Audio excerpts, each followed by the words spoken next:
Everyone, hope you all are doing well. I am Shilpi. So आज एक point discuss करेंगे कि पहले खुद पर मेहनत करो, अपने आप को इम्प्रूव करो, उसके बाद आप जो भी करना चाहोगे आप डेफिनेटली वो चीज कर सकते हो।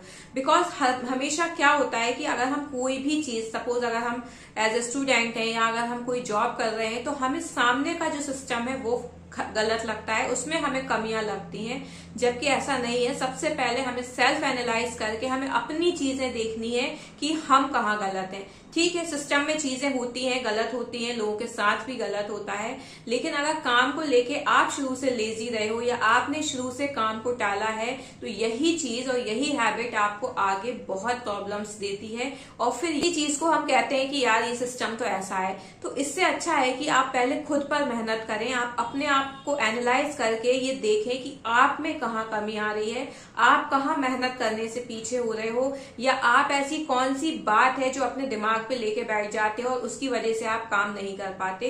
क्योंकि यहाँ पे बहुत सारी चीजें, ऐसा नहीं है कि सिर्फ मेहनत में ही पीछे रहते, बहुत सी चीजें होती है। किसी ने कुछ कह दिया तो वो चीज आपने अपने दिमाग पे ले ली, या कोई और बात है। तो इससे अच्छा है कि आप अपने आप को एनालाइज करें, अपने आप को समझें। अगर कोई की बात आप अपने दिलो दिमाग में रख रहे हैं तो उससे बाहर कैसे निकलें, आप उस पे वर्क कीजिए, क्योंकि ये बहुत जरूरी है। जब तक आप दूसरों की बात अपने दिमाग पर रखते हुए चलेंगे, आप वो एक्चुअल काम नहीं कर पाएंगे जो आपको करना है। क्योंकि यहाँ पे तो जो भी है अपने अपने ओपिनियंस देगा, अपनी अपनी बातें रखेगा। अगर आप सबकी ही बात मानोगे तो डेफिनेटली आप जो कर रहे हो आप वो उसमें भी पीछे ही होते जाओगे, क्योंकि आपको ये लगेगा ना कि कोई कुछ कह रहा है, कोई कुछ कह रहा है।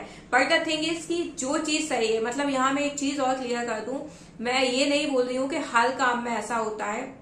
बहुत से काम ऐसे भी होते हैं जो सीरियसली सही नहीं होते। जैसे कि मैंने पहले भी वीडियोस बनाई जो क्यूनेट से रिलेटेड थी, वो मुझे सही नहीं लगा। मुझे क्या, इवन जो कर रहे हैं उन्हें भी वो चीजें सही नहीं लगती हैं। तो ऐसा नहीं है कि उसमें भी अगर आपसे कोई कह रहा है कि ये सब छोड़ो तो आप बस इसी उसमें लगे हो कि नहीं मैं एक दिन करके दिखाऊंगी। ऐसा नहीं है। चीजें आप समझो, आपके सामने हर वो चीज है। क्योंकि जब तक आप खुद को नहीं समझोगे, अपने आप को नहीं समझाओगे, सामने वाला कितना ही आपको समझा ले आपको समझ में नहीं आएगा। सो इसलिए सबसे पहले अपने आप को इम्प्रूव करें, अपने आप को सेल्फ एनालाइज करें, क्योंकि ये बहुत जरूरी है। आज के टाइम में हम इतने बिजी हैं, हम सिर्फ दूसरों की लाइफ से इंटरेक्ट हो रहे हैं, दूसरों की लाइफ में हम इन्वॉल्व हो रहे हैं। हमें कि अगर हम बात करें तो खुद को हम अच्छे से ही नहीं जान पा रहे हैं कि हमें एक्चुअल में क्या करना है, हम एक्चुअल में क्या चाहते हैं। तो उसके लिए आप अपने आप को टाइम दीजिए, अपना मी टाइम निकालिए, अपने आप से बातें कीजिए, तभी आप कुछ चीजें अपने आप से निकाल पाएंगे। So I hope you like my videos. If you like, please share and subscribe the channel for more. Thank you.